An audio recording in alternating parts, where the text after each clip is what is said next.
Danado, acorda, rapaz. Tá dormindo na hora do serviço. Vai já lavar o banheiro, me respeita que eu sou cabo. É cada um que eu vi. Aham, cabo. Peguei você, viu? Dando punição pro soldado sem me consultar. Então agora você me respeita que eu sou sargento. Vai você lavar o banheiro. Tá bom. Liguei assim. Desrespeitou, meu filho. Peguei. Que isso, sargento? Furando a nossa reunião. Só pra ficar aí dando punição no cabo. Ah, assim não dá. Vai lá. Vai lavar o banheiro. Cada coisa que a pessoa vê por aqui, né? Um pior do que o outro. Ninguém respeita a hierarquia. Selva! Alô, Selva! 3, 4. Brasil! Selva, selva! Selva! Selva! Ô lugar bom de se morar! Ô lugar bom de se morar! Terminei de lavar esse banheiro, finalmente. Não aguentava mais, meu Deus do céu. Tudo isso por causa da comidinha, coisa simples. Não acredito. Olha quem tá ali dormindo. O coronel dormindo. Agora quem vai aprontar sou eu. Ei, rapaz, acorda aí. Me respeita que eu sou soldado. Cala a boca, soldado. Vai já lavar o banheiro. Tá vendo?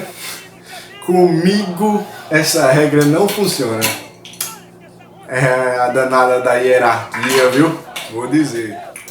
Aqui é assim que a coisa funciona.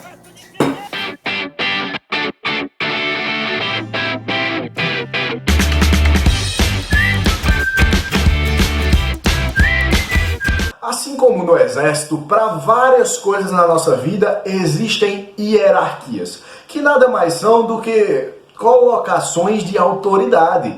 Várias pessoas, vários grupos de coisas são separados por hierarquia. Existem aqueles que estão lá no topo, aqueles que mandam nos demais, e aqueles que são subordinados, aqueles que obedecem às ordens. Nós quantas vezes já ouvimos falar de pessoas que dizem assim: me respeite que eu sou o seu pai. Me respeite que eu sou o sargento. me respeite que eu sou mais velho que você. Isso daí você já está cansado de ouvir. Tudo isso são expressões de hierarquia. Algumas delas são de caráter social, como por exemplo, o respeito aos mais velhos é uma coisa que ninguém disse tem que ser dessa forma, mas a sociedade em si entende que é dessa maneira que deve se proceder. Mas as hierarquias estão aí justamente para distinguir diferentes níveis de atuação. Agora, hierarquia não é uma coisa também que só acontece com os seres humanos. Existem pessoas de patentes baixas no exército, patentes altas no exército, mas também existem outras coisas que vão ser hierarquizadas, como por exemplo, se eu coloco o seguinte: em grau hierárquico, qual fone é melhor? Esse fonezinho aqui, ó, de antiga geração, já gasto com o tempo, ou esse fone da nova geração, sem fio, high-tech e com Bluetooth da última tecnologia? Qual é? Em grau hierárquico, com certeza que esse daqui, ó, seria o que está lá no topo, predominante. Então você percebe que a hierarquia não diz respeito somente a instituições, como por exemplo o exército. Ela não diz respeito somente aos seres humanos em colocações de grau, mas também a coisas, como por exemplo aquilo que nós vamos estudar hoje, as cidades.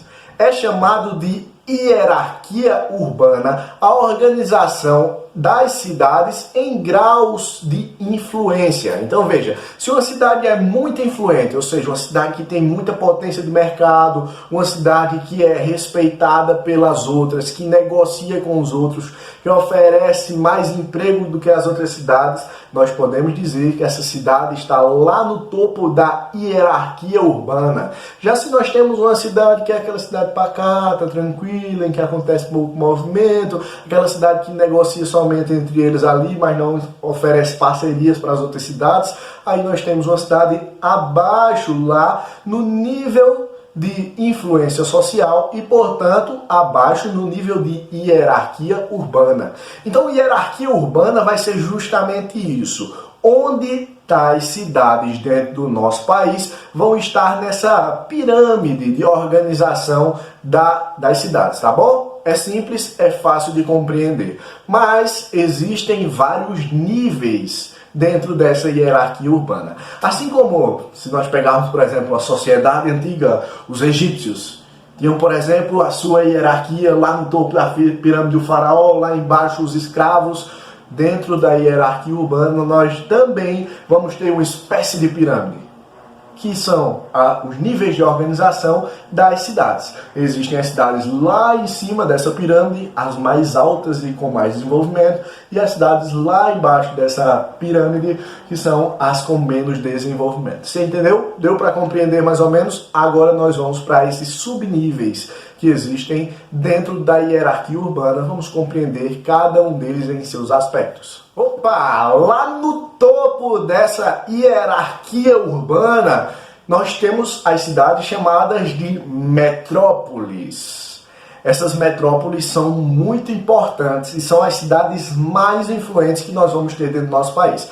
Mas até dentro das metrópoles, nós temos algumas subdivisões, que são o seguinte, olha, existem as metrópoles mundiais, nacionais e regionais. Percebeu?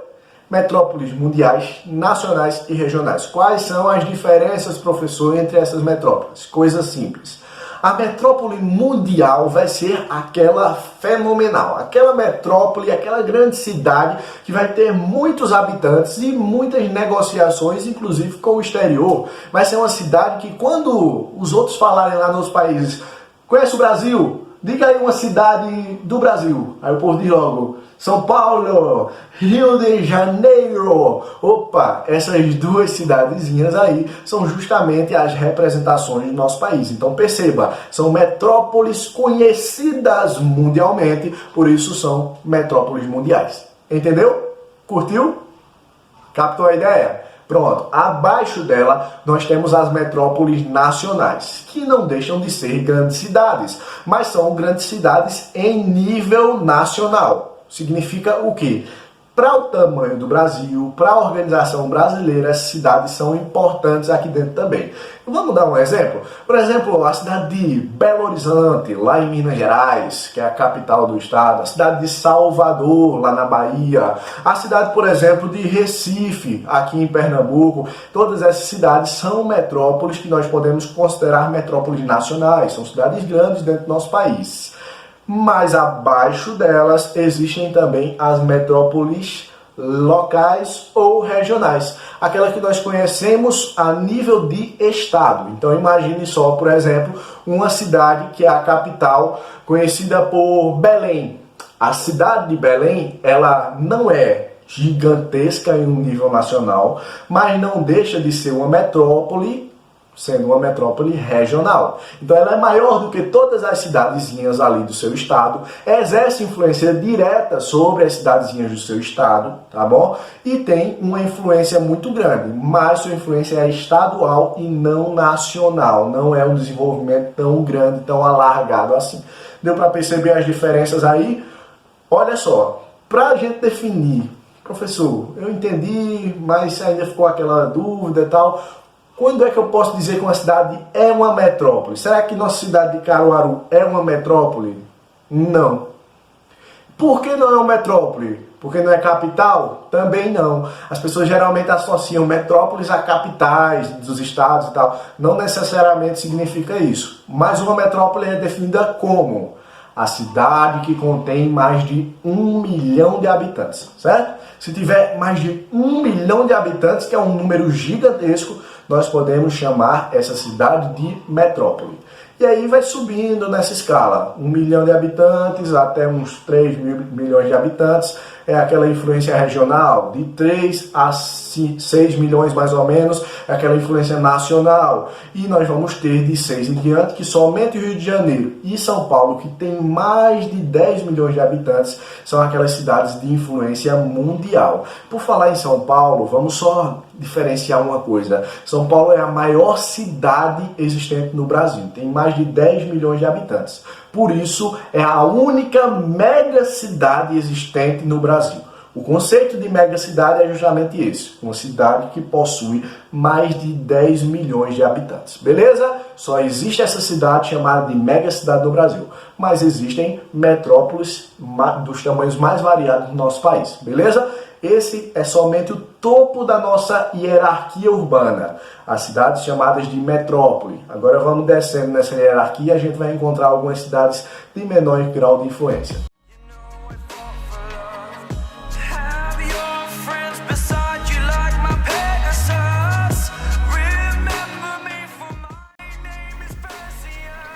Essa é a cidade de São Paulo, uma das mais populares do país e de todo o mundo.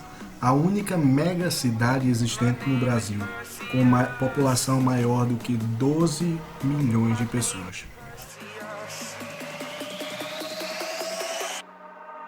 Perseus.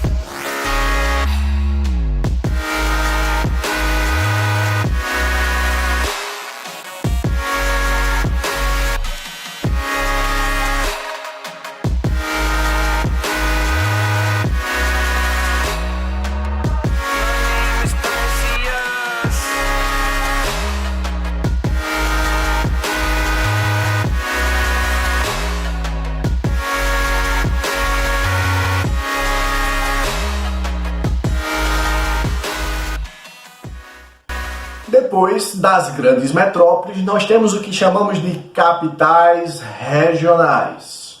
As capitais regionais são aquelas cidades que vão exercer também uma influência dentro do seu estado. Qual é a diferença dessa metrópole? Justamente aquele número de habitantes, viu? Vai ter um número de habitantes menor do que 1 milhão, certo? Então, como exemplo, nós podemos citar a cidade de Palmas, presente no estado de Tocantins. É a capital desse estado, podemos chamar de capital regional. Professor, só capitais que podem ser capitais regionais, não é mesmo? Não. Pois é, a cidade de Sobral, também lá no Ceará, ela também pode ser chamada de capital regional, apesar de não ser a capital do estado. A capital do estado de Ceará é Fortaleza. Beleza? Mas essa cidade chamada de Sobral também pode ser chamada de capital regional. Por quê, professor? Porque ela exerce influência em todo o estado do Ceará e também no estado do Piauí, que é ali próximo. Beleza? Entendeu? Depois das grandes metrópoles, temos as capitais regionais. Vamos agora descendo um pouquinho nessa pirâmide. Vamos descendo. Lá para baixo a gente vai ter também alguns destaques. Preste bem atenção. Agora entra na nossa pirâmide o centro subregional. O que é esse centro subregional? Aquela cidade que vai exercer influência sobre outras cidades circunvizinhas, certo? Então ela oferece essa influência para quem está ali do seu lado, quem está ali próximo dele. É uma cidade que geralmente vai ser predominante dentro daquele setor. Como, por exemplo, nós temos a cidade de Garanhuns, aqui em Pernambuco, e também uma cidadezinha conhecida como Caruaru. Pois é, aqui nós estamos. Somos cidades de centro subregional. Exercemos influência sobre várias cidades circunvizinhas, e isso você nota, né? Você percebe que várias cidades recebem essa influência aqui de Caruaru. Abaixo do centro subregional, nós vamos ter uma outra classificação, que é essa daqui, ó, o centro de zona. Vamos refletir na palavra. Centro significa concentração, zona significa localidade. Então é praticamente a mesma definição do centro subregional, só que a influência das cidades de centro de zona vai ser um pouco menor. Como, por exemplo, a gente pode pegar a cidade de Toritama, a cidade de Santa Cruz, aqui perto de Caruaru, certo? Que elas recebem a influência de Caruaru, que é uma cidade maior do que elas, centro subregional, e também demandam uma influência nas cidades menores do que elas. Opa, então ainda tem uma cidade abaixo desse nível aqui? Tem. A última delas, que é o que nós chamamos de centro local. Esse centro local vai ser aquela cidade que vai receber influência de todas essas outras cidades, tá certo? E que não vai ter necessariamente uma influência direta sobre outras, a não ser por alguns povoados, alguns vilarejos que vão ser próximos ali.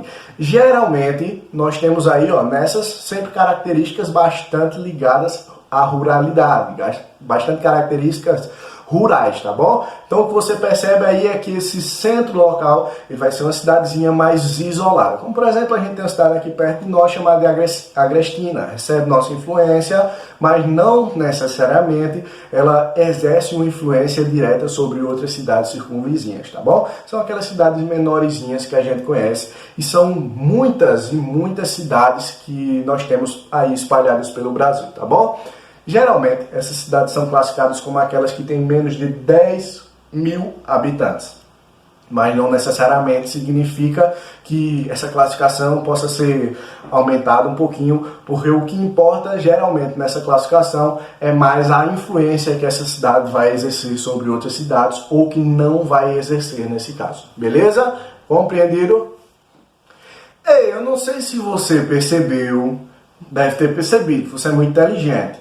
Mas essas cidades aqui, ó, quanto maior o grau delas, é o que nós chamamos de maior urbanização. Ou seja, são aquelas cidades que têm hábitos totalmente ligados ao que é urbano. Mas o que é urbano, professor? Urbano é justamente isso que a gente conhece. As cidades com grandes indústrias, as cidades bastante movimentadas. É a caracterização de uma cidade contemporânea. E quanto menor é o grau dessa cidade na escala, mais rural ela é. Rural é justamente o oposto do urbano. Urbano é aquele movimento de cidade. Rural é aquela tranquilidade do campo. Perceba que os níveis, quanto mais altos de desenvolvimento dentro dessa hierarquia urbana, mais as cidades vão ser aglomeradas. E dessa forma é que vão se formando as cidades dentro do nosso país.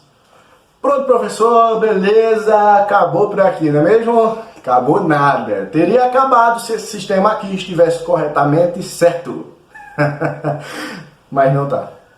Esse sistema aqui tem algumas falhas, tem alguns erros. Quais são os erros que a gente pode perceber? Como por exemplo, em um sistema como esse que nós estamos observando aqui, nós temos uma cidade pequena, aquela cidadezinha de expressão local, que vai se comunicar somente com qual? Aí que está imediatamente acima dela. Então nesse esquema aqui, ó, o centro local se conecta com a cidade de centro de zona. O centro de zona se conecta com a cidade de centro subregional. E o centro subregional se conecta com a cidade de capital regional. E aí vai subindo, subindo, subindo até o início lá do topo da nossa escala de hierarquia urbana. Mas pense comigo, será que a cidade lá de baixo só se conecta com a imediatamente acima e assim vai acontecendo esse contato até chegar na grande metrópole? Não é assim. A cidade pequena pode também se conectar diretamente com a metrópole, ignorando todos esses passos da hierarquia urbana. Imagine a seguinte situação. Um habitante lá da cidade do campo está lá no seu computadorzinho, sim, ele pode estar no seu computador, e ele de repente compra um produto numa grande loja de tecnologias como a Amazon. Ele compra, pede a sua mercadoria e o seu produto vem de onde? Diretamente de São Paulo, que é uma grande metrópole. O que temos aqui? Um novo tipo de contato.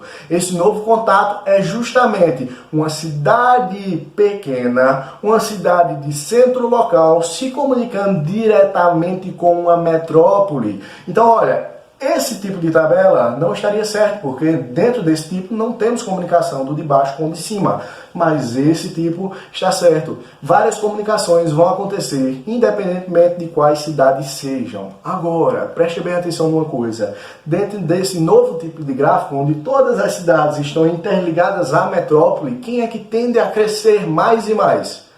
Justamente a metrópole. Se todo mundo está comprando nela, todo mundo está negociando com ela, e cada dia mais vem mais produtos, mais mercadorias, se troca mercadorias e negocia, quanto mais negócios há com a metrópole, mais a metrópole vai crescer em termos econômicos, mais vai crescer em termos populacionais, então ela tende a ficar cada dia maior e maior, quanto mais negociações são feitas por meio dessa hierarquia de compra. Então só para a gente fixar melhor essa ideia, eu sei que foi muita informação, então vamos fixar melhor a ideia. O que seria essa hierarquia urbana? O quê? Isso, justamente, a divisão da cidade de acordo com o seu grau de influência. Vamos exemplificar de uma forma simples. Eu tenho aqui a cidade de Chucuri e a cidade de Chacurá. Beleza? Não existe essa cidade, inventei agora. Chucuri e Chacurá. Beleza? Me diga qual dessas duas cidades é mais importante, mais influente do Brasil. Vai, me diz. Chucuri ou Chacurá? Não sabe? Eu também não sei. Por que a gente não sabe? Porque eu não dei nenhuma informação sobre essas cidades. Agora, se eu digo para você o seguinte: a cidade de Chucuri, ela produz, por exemplo, iPhones. Ela tem 5 milhões de habitantes. E enquanto essa cidade de Chacurá, ela produz macaxeira e tem apenas 500 habitantes. Só 500. Existem cidades que têm aproximadamente isso, viu? Qual dessas duas cidades agora se torna a mais importante nessa hierarquia urbana? Quem você me diz? Com certeza é essa cidade aqui, né? Não tem dúvida, não resta dúvida sobre isso. Então, ó, você já sabe distinguir quais são as cidades de maior grau de influência e menor grau de influência. Isso é a base para você entender hierarquia urbana. Tranquilo? Deu para entender? Compreendeu a ideia? Agora é só você chegar no seu livro, vai lá na página 95 e página 96 e entende separadamente cada um desses graus que nós colocamos aqui na aula, tá bom? Compreendido? Agora vem o seu desafio, olha pra mim. Vem cá, fica aqui mais perto. Vai lá pra página 97. Você vai responder as questões 1 e 2. Eita, esse tio Jonas tá bonzinho demais hoje, muita tranquilidade. 2 questõezinhas só. Questão 1, questão 2, você respondeu, acabou-se. Vai ficar tranquilinho o restante do dia. Beleza? Compreendido? Então essa é a sua missão, vai lá e arrasa. Estamos compreendendo nessa unidade as nossas cidades, as nossas funções, conhecimentos complexos para pessoas super inteligentes. Tamo junto, meu povo, e até o nosso próximo vídeo. Valeu!